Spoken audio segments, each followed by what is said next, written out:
सीता को संबोधन करी कहिला जोगी ढाबरे बा जोगी पाखरे बहुमूल्य रत्न थाए आउ हाथ में बंधा होता है ताहा जेबे तस्कर बा चोरर हाथ में पड़ जाए तेबे बल प्रयोग करने करणी बा उपाय कहीं तो भली रत्न को मो ठार नेबाई रामर बल बा कहीं क्रोध सह बाहुड़िला रावण बाटरे राक्षसी मानू कहला स्नेहरे कहते सीता बस नोहिला एबे भय देखाई रह यह कही बाहुड़िबा परे निशाचरी बा राक्षसी माने भयंकर रूप धरी बेढ़ी गले कहले पड़ पड़ करी बा खंड खंड करी यार पड़ बा मांस बांटी निय यार शिरे उपड़ बा पथर छेची ताकू ताड़ बा गात कर ये राजाति राजरे बस है ना धैर्य आउ बड़पण देखा ये तो बायसी अर्थात कुआ हंसर प्रियसी हेबा जोग यार कहीं अशीत बा कला चढ़े शीत बा धड़ा को केमिति भजिब बा आश्रा करिब सुख बा शुआ परी यार व्यवहार ये सुवर्ण पंजरी बिलसंता बा मौज करंता बनरे रहिबा आउ भवनरे रहिबा भावना यापाई एका भली जटाधारी भला पढ़ाई शुआ को भला पढ़ाई जटाधारी ओडिशार एक जनप्रिय ढग जटाधारी रामों भावरे भाविता सीता राक्षसी परिहास सत्वे अपरिवर्तिता रही असुरी माने कहले खाली राम राम घोषी बोलुअछ एथे कौन बंदी मुख्य हेब बा मुकुली पार आमर विवेक को आसुची जे पक्षी बनचारी बा बनरे विचरण करुवा सन्यासी बाई बा पागल आउ पशु ये चारि जाति एका श्रेणीर से राक्षसी मानू त्रिजटा बोधि अर्थात बोध दे संभाला सीतांशुमुखी बा चंद्रमुखी सीता कहले वरुण बा पश्चिम दिगरे तरुण अरुण बा बाल सूर्य उदय हेबा देखिछ कि शिखरी शिखे बा पर्वत शिखर रे बिना जल रे पद्म विकसिछि कि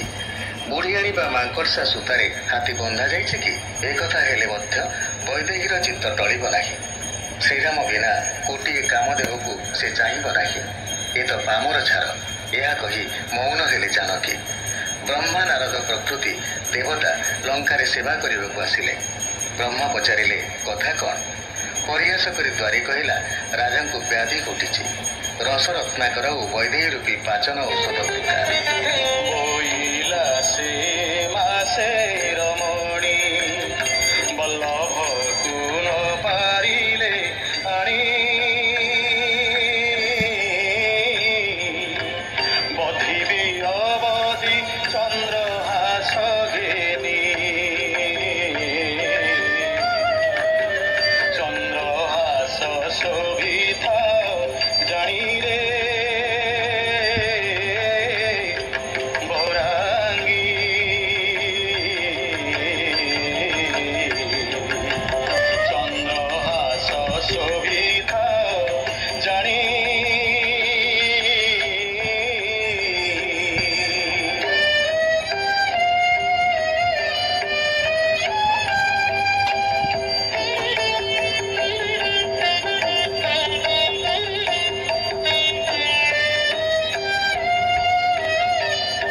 ପରିହାସରେ ଦ୍ୱାରୀ କହିବାରୁ ବ୍ରହ୍ମା କହିଲେ, ତେବେ ସନ୍ନିପାତ ହୋଇଛି। ଏହାକୁ ଭଲ କରିବା ପାଇଁ ବହୁତ ତେଜ ବା ଉତ୍ତାପ ଦରକାର। ଦ୍ୱାରୀ କହିଲା, କିଛି ନ ବୁଝି ଇଙ୍ଗିତ କରୁଛ। ତୁମେ କୁଆଡ଼େ ଜଣେ ସଙ୍ଗୀତଜ୍ଞ? ଭଞ୍ଜଙ୍କ ରଚନାରେ ଦୁହିଁଙ୍କ ପରିହାସ ବେଶ୍ ଫୁଟିଛି। ତାମସ ବା ଅନ୍ଧକାର ଧ୍ୱଂସ ହୋଇ ବିକର୍ତ୍ତନ ବା ସୂର୍ଯ୍ୟ ମୁଇଁ ଆସିଲେ। ମନେ ହେଲା ବିଶ୍ୱ ବା ପୃଥିବୀ ପରି ଚତୁରୀ ସ୍ତ୍ରୀ ନିଜ ଅଙ୍ଗରୁ କସ୍ତୁରୀ ପୋଛି କୁଙ୍କୁମ ଘେନୁଛି କି? ମନେ ହେଉଛି ବୃଷା ବା ଇନ୍ଦ୍ର ସିନ୍ଦୁର ମଣ୍ଡିତ କୁଞ୍ଜର ବା ଐରାବତ ହାତୀ ଚଢ଼ି ବାହାରିଲେ କି? ଦିଗରୂପୀ ଇନ୍ଦ୍ରଙ୍କ ପରିଚାର ବା ସେବକ ଲାଲ ବସ୍ତ୍ର ନିର୍ମିତ ରାଜଛତ୍ର ଧାରଣ କରିଛନ୍ତି କି? ଏହି ସମୟକୁ ବୀକ୍ଷଣ କରି ବା ଦେଖି ରାକ୍ଷସୀମାନେ ବିବକ୍ଷଣ ବା ବିଶେଷ ଭାବେ ଭୋଜନ କରିବାକୁ ମନ ବଳାଇ ଜଗଜ୍ଜନନୀଙ୍କ ପାଖରୁ ବାହାରିଗଲେ। ଲଙ୍କାରେ ଥିବା ବୃଦ୍ଧ ଗଣ୍ଡୁକୀ ନଦୀରେ ସ୍ନାନ ପାଇଁ ପ୍ରଳମ୍ବ କୁନ୍ତଳା ବା ଦୀର୍ଘକେଶୀ ସୀତାଙ୍କ ବିଳମ୍ବ ଗମନ ମନୋହର ଦିଶିଲା। ମନେ ହେଲା ଗର୍ଭବତୀ ହଂସୀ ବନଜିନୀ ଦଳ ବା ପଦ୍ମପତ୍ର ଉପରେ ଅଳସ ଗମନ କରୁଛି କି? ଚାହିଁ ନ ଚାହିଁଲା ଭଳି ଥିବା ବେନି ଟୋଳା ଭୃଙ୍ଗ ବା ଭ୍ରମର ଖେଳିଲା ପରି ମନେ ହେଉଛି। ସୀତାଙ୍କ ମୁଖଟି ସତେ ଯେପରି ସମୁଦ୍ରରୁ ସଦ୍ୟଜାତ ନିଷ୍କଳଙ୍କ ଇନ୍ଦୁ ବା ଚନ୍ଦ୍ର। ଅଳକା ବା ଚୂର୍ଣ୍ଣ କୁନ୍ତଳ ଘେରା ଏ କଳଙ୍କ ରହିତ ଚନ୍ଦ୍ରକୁ କିରଣ ଲୋଭରେ ଚକ୍ରବାକମାନେ ବେଢ଼ିଗଲେ, ସେଥିରେ ଚଢ଼ିଗଲେ ବା ଲାଗି ରହିଲେ, ଆଉ ସେ ଚନ୍ଦ୍ରମୁଖକୁ ଘୋଡ଼ିଲେ ବା ଘୋଡ଼ାଇ ପକାଇ ଲୁଚାଇ ଦେଲେ କି? ନାକର ନିଶ୍ୱାସ ନୁହେଁ, ସତେ ଯେପରି ଶୁଆଟି ଉପରକୁ ଉଠୁଛି। ବକ୍ଷୋଜ ତଳେ ରୋମାବଳୀ ରୂପୀ ମହୁମାଛି ରାମ ନାମ ରୂପ ମହୁ ସଞ୍ଚୁଛନ୍ତି କି? ଏସବୁ ଅନୁମାନ ବୋଲି ବିଚାରି ବିଲକ୍ଷୀ ବା ଅଦୃଶ୍ୟ ରହିଲେ ହନୁମାନ। ଏକ ବୃକ୍ଷ ତଳେ ରହି ତରୁଣୀ ସୀତାଙ୍କୁ ରାମ ନାମ ରୂପକ ଅମୃତ ପାନ କରାଇଲେ।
परिचार